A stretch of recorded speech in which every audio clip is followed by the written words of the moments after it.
Egunon eta ongi etorri gaurko saiora. Gaurkoan, 5 Axola taldeko kide batzuk ezagutuko ditugu, eta beraien musika taldeari buruz hitz egingo digute. Baina lehenbizi, ikus ditzagun efemerideak.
Eta orain, ikus ditzagun egunkarien azalak.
Bueno, egunon eta ongi etorri Gixaloa telebiztaran, eskak. Egunon.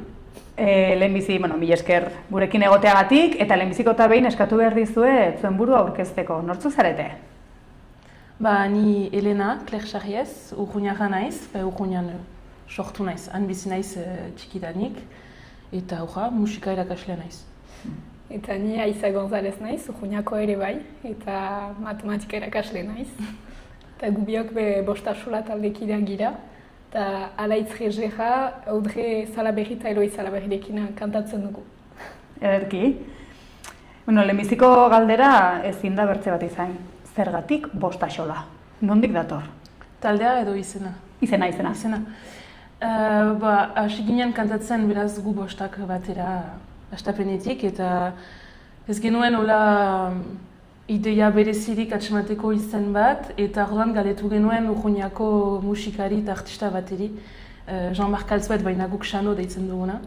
Eta atera zizkigu dola bizpairu ideia, eta bostasola erran zuenean, ginen, ze hona. Polita atxematzen genuen soinua, bostasola iten du talde izen bat, eta bost barnean noski bost kantari garelako, eta baita... Eta definizioa ere maite ginuen piskat, Arina. Trankilari ginela. Bai, hori da. Zuen historia abes batzan hasi zen, nola oroitzen duzu 6 urte ingururekin kantatzen hasi zineten garaiura? Orduan ez gira betan hasi, ni hasi nintzen 6 urterekin nire ama zelako zuzendaria, eta... Berant hasi naiz, ni pianista bezala hasi naiz, Tximitxama abes batzan. Estapenean ez den bate kantatzeko ideiarik, azkenean... Bai, musikari bat behar genuen eta deitu genuen. Eta ni nire familian kasik denak kantariak dira, beraz ez da inoiz izan autu bat hola pentsatuan eretzat, eta behaiza sartu zen eta azkenan hasi zen gurekin kantatzen hola. Bai. Naturalki, ez? Bai, galdetu zidatena sartu nahi nuenez, estapenean pianoaren sartu nintzen bakarrik. Hasi da, aurrak zineten, gero gazteagoak, gero helduagoak, eta haunditu ala errepertorioa motz gelditu zitzaizuen. Zer egin zenuten gero? Zenbat ez ere kantari berrian adinagatik. Ztago ari ginen, normala da, haunditzen, heldutzen, eta berriak Tximitxama abes batzan sartzen dira 10 urteetan. Eta hasten ginen ez hainbeste gure burua ikusten haiekin ez ginen momentu berean, eta baina hala ere genuen gogo hori kantatzeko, segitzeko kantatzen, eta horregatik sortu zen Tximitxama gazteak taldea, eta hor sartu ginen 16 urte baino gehiago zituzten gazte guztiekin, eta ginen 12, 13 bat, eta zen pixkat kantu teknikoagoak ikasteko, eta 10 urte dituzunean ezin duzu gauza bera egin. Beraz, hola hasi zen astapenean. Orduan, erran duzu ez, taldearen barruan, bertze talde bat sortzea erabaki zenuten, etzen pixka bat arriskutsua? Astapenean ez, eta txikitzen genituen gure ohiturak gana idut baginuen zuzendari berdina, eta berak zituen pixkat errepikak mantentzen, eta guk txikitzen genuen kantari bezala, ez da gindola zuk bizi zinuen? Bai, hori da, segitzen genuen gure ohiturekin korala bat zen, astapenean, beraz guretzat etzen bortxaz ez berdina, behar moduan segitzen genuen. Baina pixkat kantu zailagoekin, eta hori plazer bat zen, baina beste naz, astapenean etzen sobera arriskutsua izan. Adinaren arabera ez, bere izteko batez ere, eta teknikoki ere... Hori da. Erran duzu, hasieran 12 lagun inguruko osatzen zenutela taldea, zer gertatu zen azkenean bortzek bakarrik aurrera egiteko?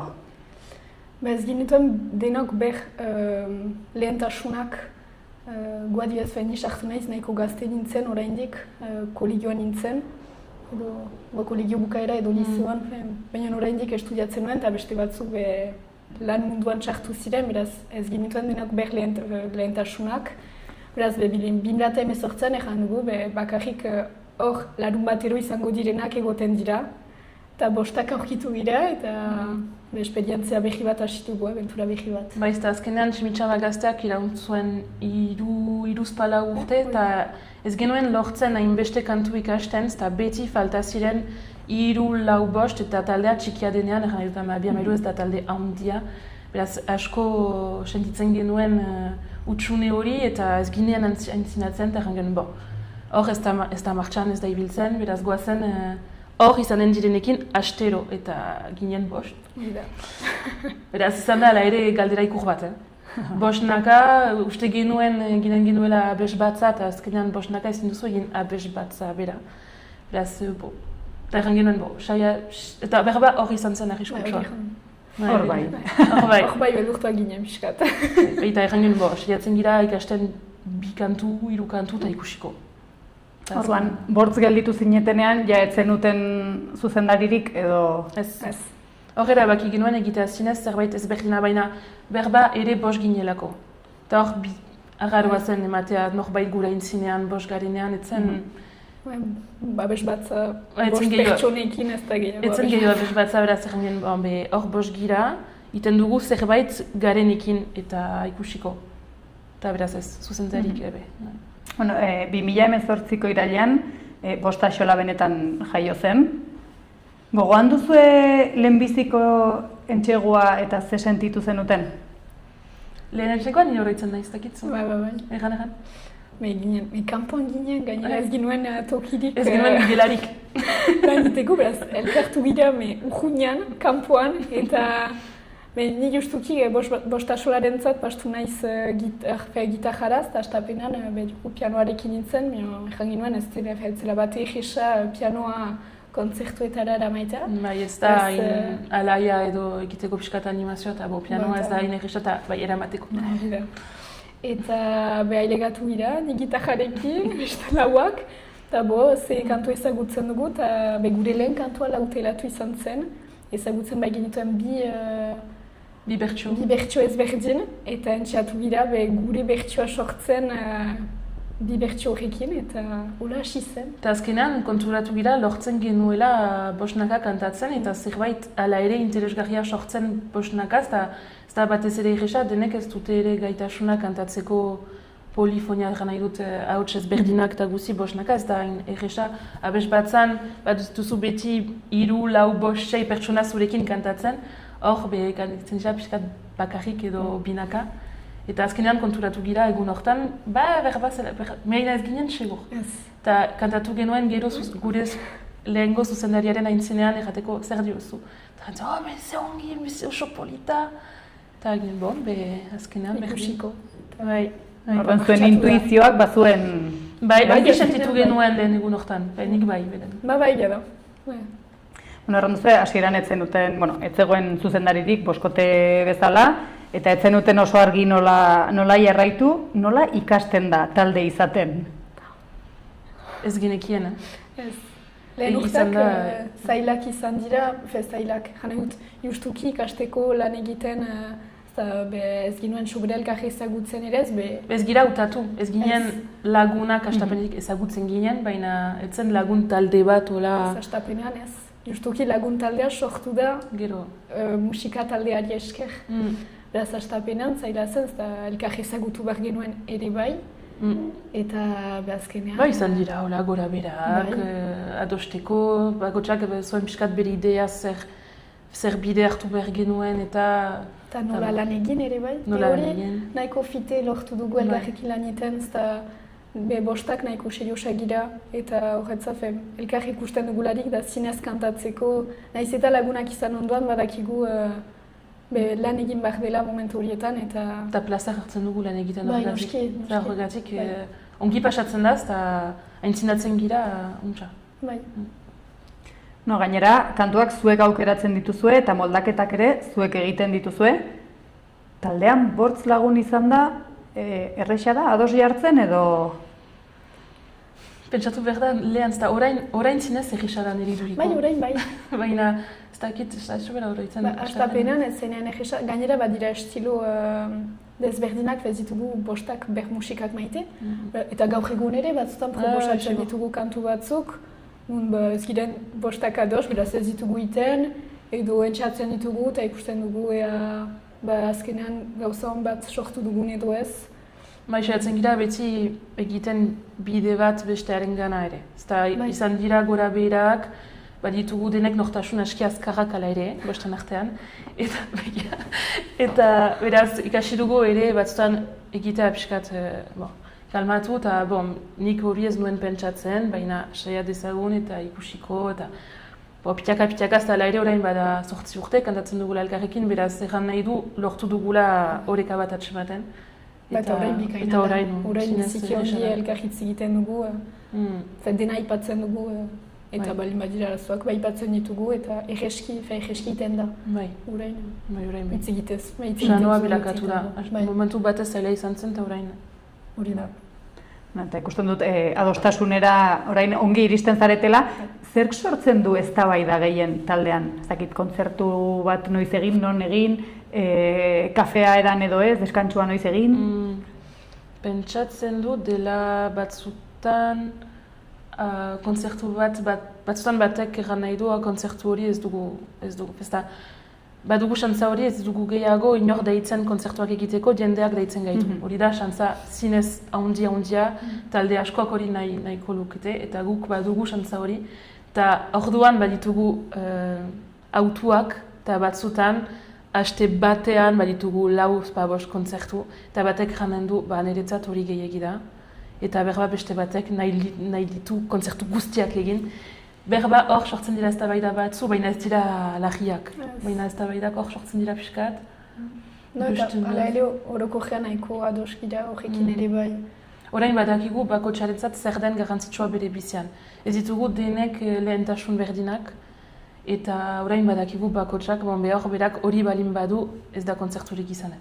Ez da badugu ere hori errana da, astapenetik, gutariko bat falta bada ez dugu kontzerturik egiten. Da bostak edo deus, beraz hori da autu bat ere.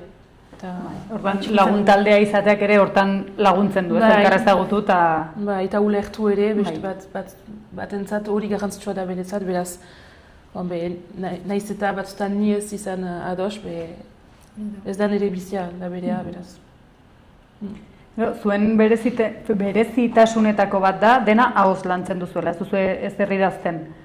Nola egiten da hori? Memoria handia behar da edo nola? Ez dakit, nirezu erantzun, ejan? Ez dakit, egan. Nik adibidez nire akordak idazten ditut, moantxatzen naiz sobra behiratzera, baina onda gehiago sigurtasun bat kontzertu denboran. Ez bakit, gitarrarentzat ez dutela bortxaz, akordentzat ez dut esfortzuan dirikiten. Ikasteko gogoz. Ikasteko gogoz, eta poliki sartzen da ere bai, ez ditut bortxaz behiratzen, baina sigurtasun bat da. Ero bai, gertatzen da zuloak ukaitea. Ni gitarran, zer egin behar nuen hori behia edo hautsan ere bai, ez da sobera pasten. Ez da askotan gertatzen. Baina pentsatzen dut, justuki, guk sortzen ditugunez gure moldaketak, azkenean, zuk idazten duzunean zerbait hobeto horretzen zira. Baina adibidez, beti hori gaten dut, baina bakotxak badugu pixkat edo erdiko hautsa edo bekoa edo goikoa. Nik ez dakit, nik goiko hautsa kantatzen dut eta ez dakit bestek zer egiten duten. Beraz, nik badakit nire partea eta bestak trompatzen badira, ez da nire partea. Baina da gehiago bakotxak badakiguz eta bakotxak sortu dugu gure lehoa, egan nahi dut. Eta azkenean bakotxak badaki bere gauza. Zingu gehinuke bakoitza bestea jodezkatu. Eta norbaitiz zerbait ahazten bazaio, zer gertatzen da? Edo ez zaizu egertatu? Biziki gutxi. Baina gero gauzara ere baditugula kontzertu hainitz. Beraz ez duzu soberat demorarik azteko beti ari zira. Eta ez baditugu kontzertuak elkarrik ikusten dugu, errepikatzen ditugu kantu batzuk. Eta nahiz eta 8 urte kantatzea ditugun kantu batzuk, ala ere batzutan behiz ikusten ditugu garrantzitsua da. Duda txiki batzu, baina askotan da duzu sekundu bat duda eta berriz heldu zaizu.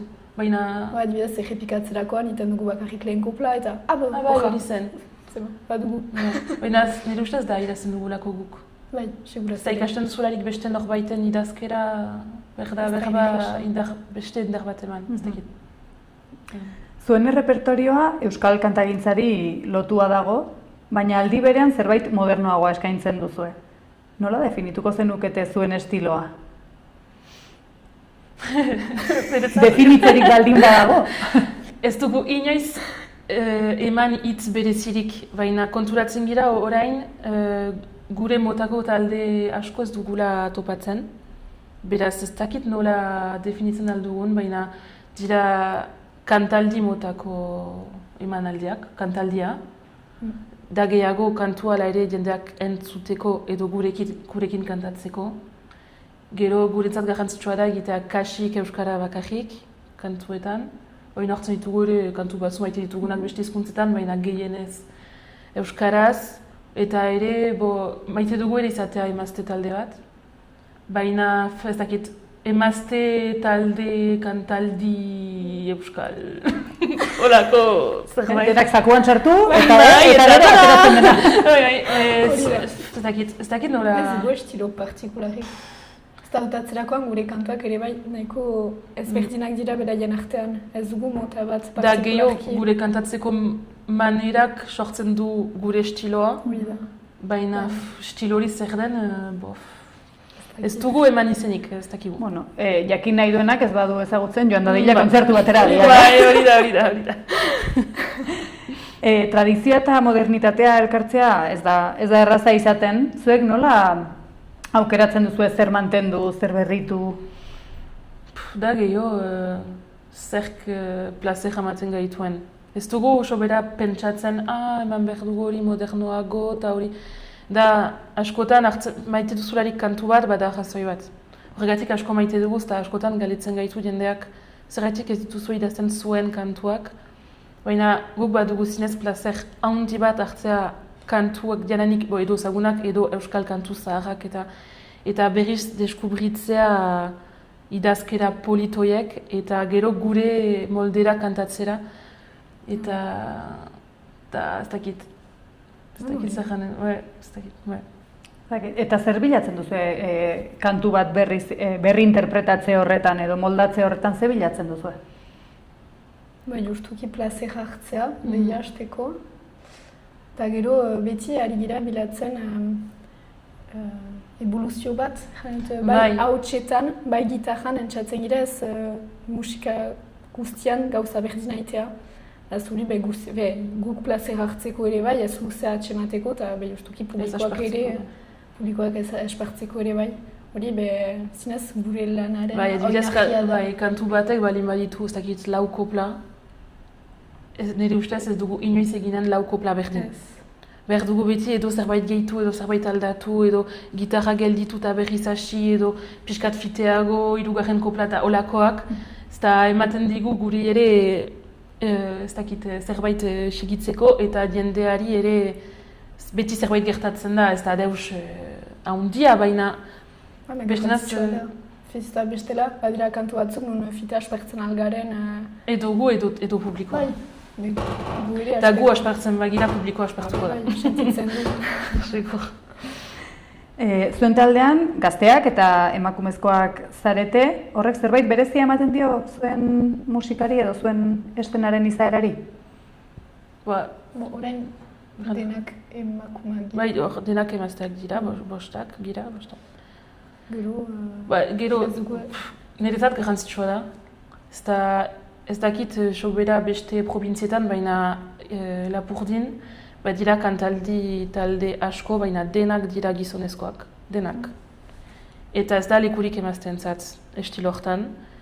Ikusi dugu, nahiz eta orain gure taldea ongi doan, hastapena luzea izan da.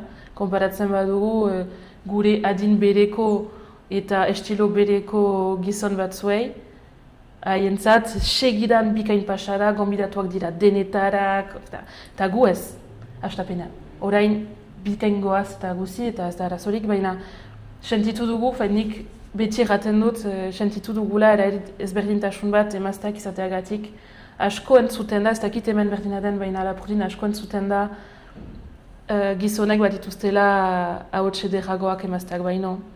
Eta hori asko berriz, askotan entzuten dugu gure kontzertuen bukaeran, normalki ez ditut maite emazte taldeak, baina zuen taldea ederra da. Asko entzuten da hori, asko. Beraz, ni orain zinez aho naiz emazte artean egitea hori, gure taldea xano izaitea, segitzea, 8 urtez segitzea, baditugula kontzertu hainitz, data ederrak, eta azkenean eman behar izan dugu lan gehiago, indar gehiago, eta ni aho naiz, horregatik. Ordan sentitzen duzue, igual gehiago demostratu behar izan duzuela Bai. estenan Bai. gizonezkoek baino Bai. sumatu duzue. Eta orain Sigur. justen duzue parekatu dela edo... Hala ere, ez da inoiz berdina izan den, Ez. baina gure bidea iten dugu, ez da... Hori da. Ez gira konparatzen ari denbora osoan bate, baina... Baina sentitzen da, egia da diskurtsoan sentitzen dira. Ez da guretzat helburu bat, baina sentitzen dugu. Eta egia da iparraldean ez direla talde asko. Emazte taldeak, kantaldi taldeak emazteak ez dira asko ez. Abes batzak badira batzu, kantariak hola bakarka badira, baina kantaldi motakoak holakoak, Bi talde. izarrak, aire aizpak, holakoak, kriselak, baina... Gazte taldeak, hola ez dira, emazte gazte taldeak ez dira inbeste. Eta Kasi igual gehiago kostatzen delako estenaratzea. erran Bai, dezagun. nire ustez ez dute lortzen taldeak segitzen. Ez dakit, hori ez dakit. Baina kasik erri bakotxan baduzu gizon talde bat, aldiz. Kasik, ez dakit, bai, pentsatzen dut. Badira gehiago. Askoz gehiago. Bai. Baina berba ere emazteak ez dute pentsatzen hori egiten aldutela. Berba ez gira bide berdinean sartzen, ez dakit. Baina gu pozik gira, hola segitzea eta... Eta kontzertu batean zer da garrantzitsuena? Teknikoki ongi kantatzea edo publikoak zuen musika ongi sentitzea? Pentsatu biak biziki garrantzitsuak direla guretzat. Egan nahi dudala da, publikoa konten delari guretzat plazer handia da, zinez. Ez berdintasun handi bat bai, da. sentitzen dugu ez berdintasun. Alor behar bai garrantzitsuagoa dela publikoa plazer hartzea zen eta batzutan ongi kantatzen dugu, gure teknikariak jaiten dugu biziki ongi, baina ez dugu hain ongi bizi gure kontzertua, ez dugulako konexio hau sentitu, eta beste batzutan igual izan da sekulako giroa, eta berbat teknikoki etzen kontzertu edegena, baina bikain pasa dugu. Baina gero biak maite ditugu. Bai, biak garrantzitsuak dira. Ez da badakigu kontzentik gure publikoa etortzen dela gure entzutera. Kantatzera ere bai, baina ez da... Hala ere entzuten den kantaldi bat da gure taldea. Hori da. Eta beraz, egia da, batzutan eta gero behiz sehatzen gira begiratzen bideoak eta ez gira osoki konturatzen zer ematen duen aintzinean. Eta ikusten duzularik, lortu dugu, ez da denbora pasatuz eta egiten ditugu gauza gerozta teknikoagoak. Beraz, batzutan kantu batzu zailak dira kantatzeko, eta pixkat kezkatzen gira, lortu dut ez dut lortu zaila zen. Eta gero entzuten duzut bai, untsa atera da, eta zinez plazer bada, baina publikorik gabe ez da zentzurik ere ez. Eta baduzuela publikotik jaso duzuen anekdotaren bat edo zerbait harritu zaituena edo... Azken aldietan askok erraten digute negar egiten dutela, kantu batzuetan egia da. Eta ikusten dituzue? Batzutan bai, baina ni saiatzen ez begiratzen eta gero niri emozioa gehiegi ikotzen da. Baina batzutan ikusten da, bai. Hori guretzat plazer bat da, ez da bakigu justuki gure helburua lortu dugula. Ez da bortxaz ez dute nigar egiten musika zuriontsuetan, eta... Guretzat, egan nahi du lortu dugula gure helburua. Gero, badira anekdotak, adibidez, bizpailu aldiz erran digute, egin behar zen nukete The Voice, hautsa, ez da hori ditzen da, lagoz. Eta gor gira, eta batzutan errantzen duzu, baina ez dugu gogorik hori egiteko. Eta hori dira, zer gaitik, baina alduzue, ez dugu nahi. Ez da bate gure gauza ikusteko manera, eta jende batzuk ez du lertzen hori. Baina ongi kantatzen duzu, beraz egin behar duzu telebistan. Ez. Guk nahi dugu kantatu gure errietan, jendeekin, gure artean. Ez da maite dugu ere errepikak asko maite ditugu, gure artean kantatzea, sekatzea, zer egin, kantu batekin eta dena. Kantu behiak lantzea ere. Gana holako anekdotak. Gero, beti erraten da, egiten alduzu nahi duzuna, beti norbait ez da pozik izanen. Eta beti badira jendeak etortzeko erraitera zerbait. Adibidez, behin kantatzen genuen Urruñako bestetan, beraz gure herrian, beraz bikain eta gozi. Eta heldu zaigu gizon bat erratera, zergatik kantatzen duzue kantu hori frantsesez, berdin zaigu frantsesa guk nahi dugu entzuna euskara bakarrik baizen zen turista bat, etzen herriko bat. Eta gaiot bai, baina guk kantatzen ditugu ere maite ditugun kantuak, eta meneri berdin zait nahi dut entzuna euskara. Eta bai ados, baina kantatzen baduzu euskaraz bakarrik, norbaitek garen dizu. Bai. Bai, beste hizkuntzak ere bat dira. Beti bada olako, usten duzuz, eta beti bada norbaitek beti zerbait egan behar du. Eta euroko gean etortzen diren pertsonak nahiko positiboak dira. Bai. Ez dira usu gertatzen diren gauzak. Baina askotan jendea harita, ze polita, txalo, biziki xintxo.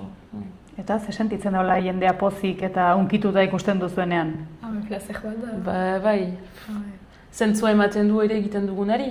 Naiz eta maite dugun kantatzen gure artean, jendeak sentitzen du, ez da ematen dituzu ala ere zure emozioak kantatzen duzunean, naiz eta zuk idatzi kantua bera, ematen duzu pixkat zure emozioa barnean, saiatzen zira transmititzen jendeari kantuaren emozioa, eta bidea bururaino joaten denean jende arte, eta gero etortzen denean jende erratera, eta kantu hori, eta gu baiz, eta gainera guk hautatzen ditugun kantuak dira maite ditugunak. Beraz, naiz eta gure moldaketak egiten ditugun, beraz kantua bera maite genuen.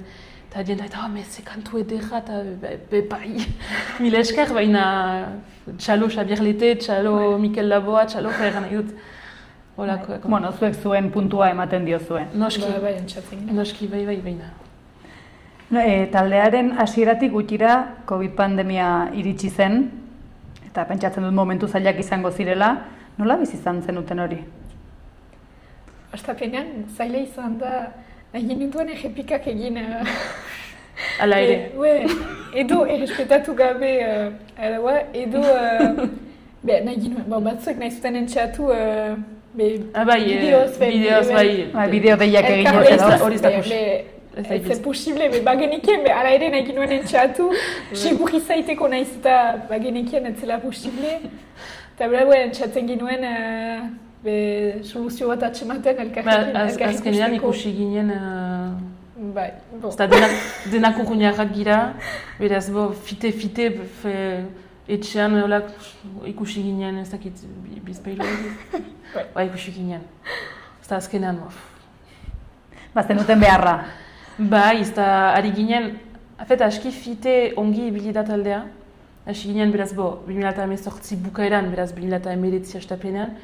Eta, gero etorri zen konfinamendua eta 2020an. Bezan zen urte bat, eta bikain pasatzen zen, genituen geroz eta kontzertu gehiago, eta dena bikain, eta denko, hola dena gelditu zen. Eta orduan ari ginen, ezin da hola gelditu. Beldurtzen ginen ere dena gelditzea ere eta ez berriz hastea gero ere.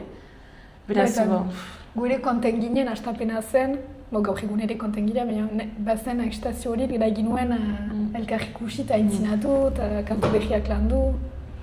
Eta disko bat egiteko ere probestu zenuten, ez da? Nola sortu zen ideia hori? Pentsatzen dut, ez nahi zoroitzen, baina nire ustez denek baginuen gogo bat egun batez disko bat egiteko. Aipatu gabe gure hartan, baina pentsatzen dut talde bat eten duzunean bat duzula gogo hori. Eta askotan ere kontzertutan jendeak erraten zuen, bat duzue disko bat erosi nahi nuke, eta ABS. Eta egin behar genuke, eta jendeak galdetzen du, ala ere. Nahiz eta orain jendek asko ez duen deus entzuteko diskoak, baina maite dute objektu bat erostea, ala ere. Saltzen ditugu handana bat. Eta hola hasi ginen pentsatzen, baina ez ginuen medio handirik, talde txiki bat gira, ez da gure lanbidea, beraz egin dugu denak gure artean, zinez etxean. Eta nire anaia teknikaria da, eta berak grabatu gaitu, hola, ikasi zola. Bai, urteekin ikasi du berak ere bai. Bai, ez da teknikaria lanbidez, baina ikasi du gurekin. Gaur egun hortazako gira egiten dugu gure diskoak etxean ditugula. Eta gure helburua da diskoan, bai diskoa entzunez, bai kontzertu bat entzunez, gauza berdina sentitzea eta berritzatxe maitea. Eta justuki etxean grabatuz hori lortzen dugu, eta gure grabatzeko modua da bostak ber momentuan kantatzen dugula. Bai, zuzenean, egiten dugu kantu osoa. Eta askotan egiten baduzu pixkat profesionalki, baduzu estudio bat, eta bat banaka kantatzen da, eta gero egiten dute muntaketa. Horrek egiten du soinu kalitate biziki edera. Gure soinua pixkat etxekoa da, profesionalik entzuten dute zinez etxan egina dela. Baina guretzat hori untsa da, eta kantatzen dugu kantu osoa, eta bizpairu aldiz, eta hartzen dugu berena, eta txikitzen dugu, nahiz eta izan utz txiki batzu edo nasartu dut bihitzen artean etzen behar ben hola usten dugu eta zinez badute jendak badu kontzertuaren soinu kasik berdina, normalki. Igual ez hain profesionala, baina etxekoagoa, ez? Hurbilagoa edo. Bai, ongi presentatzen gaitu hori. Bai, jendeak erraten du kontzertua berriz entzuten dutela diskoan. Hori garrantzitsua da guretzat. Eta gure helburua da. Bai, baite dugu. Eta erraten duzue, Bostaxola taldeak aztarna bat utzi nahi duela. Musika munduan ze aztarna utzi nahi duzue? Ez dakit. Musika munduan edo munduan. Bai, aztarna bat utzi ez dakit, guk nahi dugu gure plazera hartu, erakutsi nahiz eta ez profesionalak izan, ez denek musika maila berdina ukan edo dauz, elkarrekin lan egiten aldugula, bakotsaren indarrak atseman eta ongizta izan dira, ere pixkat aldatu, abezuk hori kantatuko duzu, eta zure ahotsa hobetoak gerera hemen, eta da erakustan ere ustez zerbait txiki berbada da emazteak egiten aldutela haien artean gauza oso edera. Kantatzen aldutela, kantaldiak egiten aldituztela, eta edo nork ere, kasik egan nahi dut ez gira pertsona bereziak, nahi dut denak urruñarrak gira, elkarrik, bai, ezagutu gira bezbatzan, baina bezbatzan ez duzu ere teknika handi bat ikasten, eta hori egon gira gure hartan, eta nire ustez hori ditzatzeke, emazteak eta edonork egiten alduela lanarekin. Hori segur, lan egiten dugu hainitz, baina ez dugu, hastapenan ez genuen gaitasun izugarri bat, ikasi dugu elkarrekin, gehienez.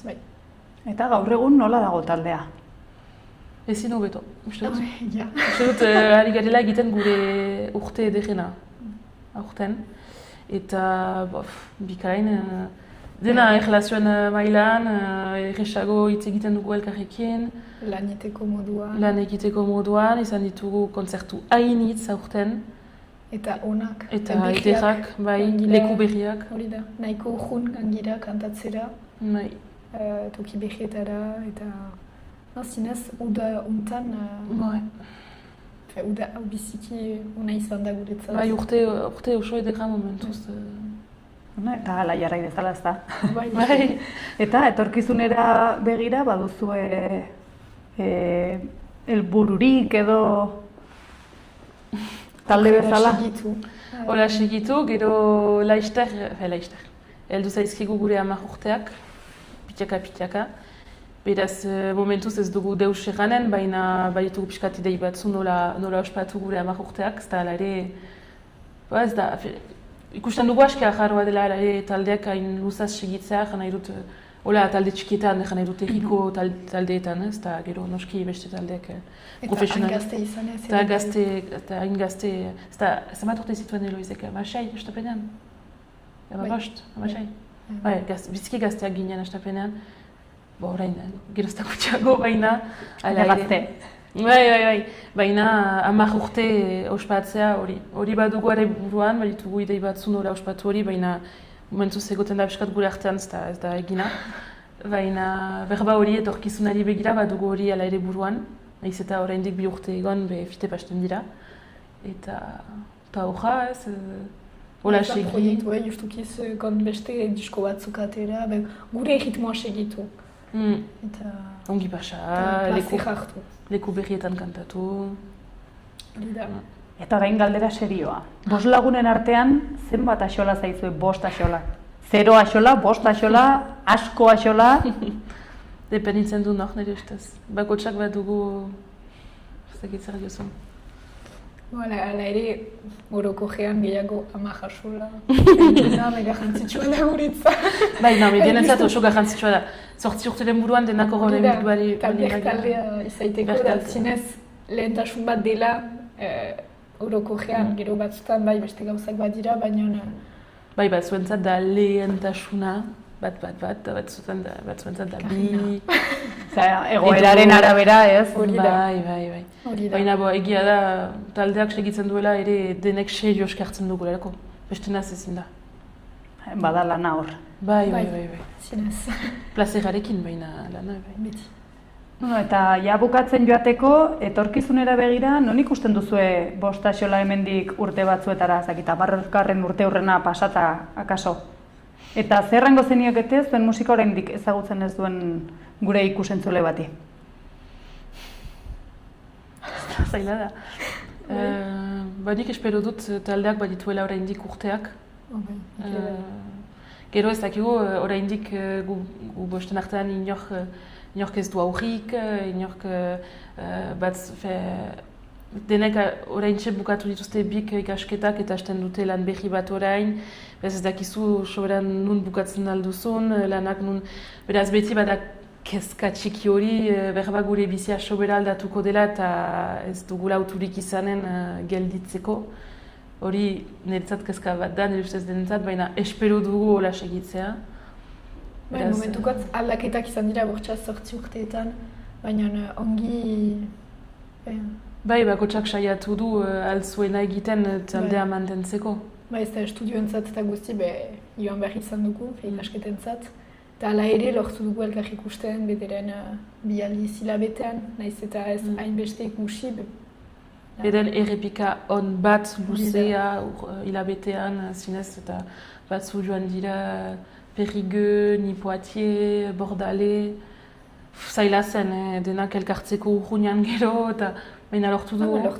Lortu dugu. Justuki, lehentasunetariko bat. Bai. Espero ritmo horrekin segitzea.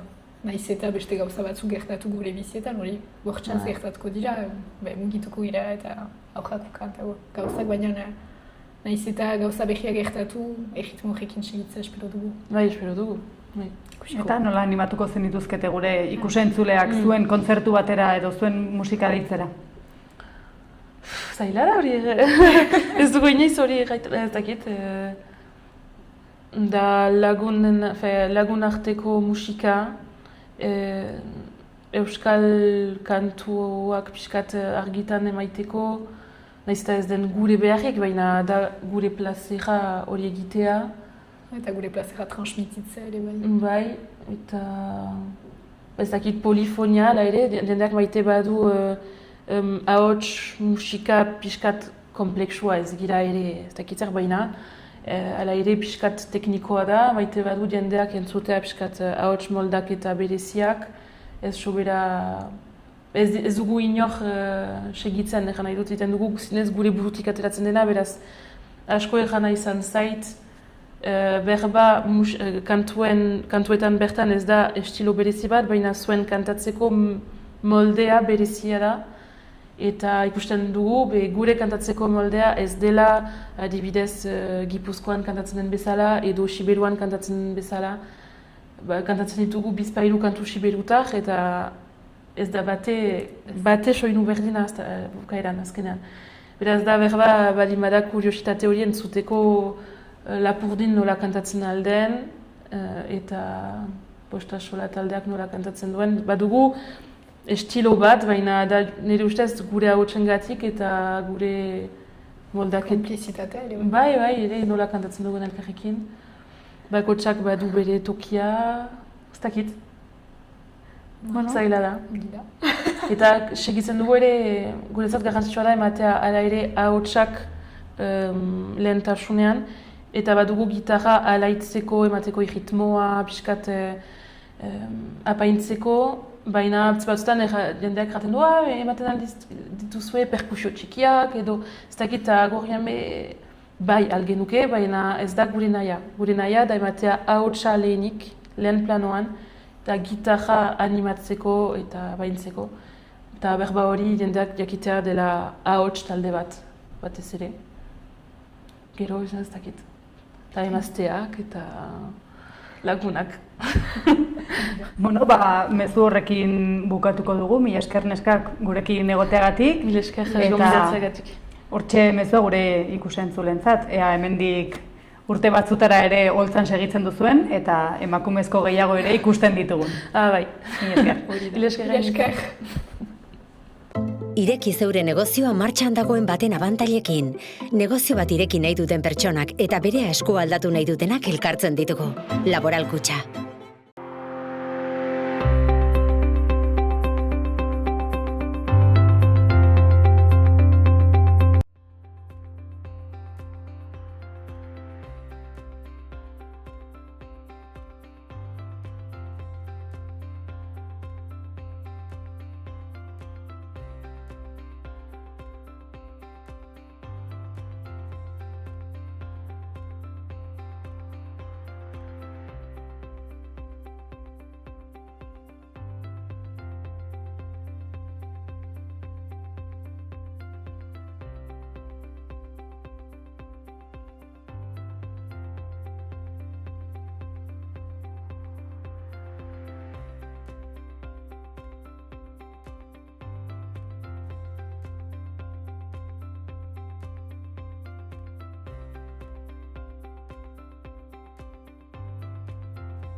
Onaino gaurkoa, espero dugu zuen gustokoa izana, mila esker zuen arretagatik, eta hurrengora arte. Ongi izan!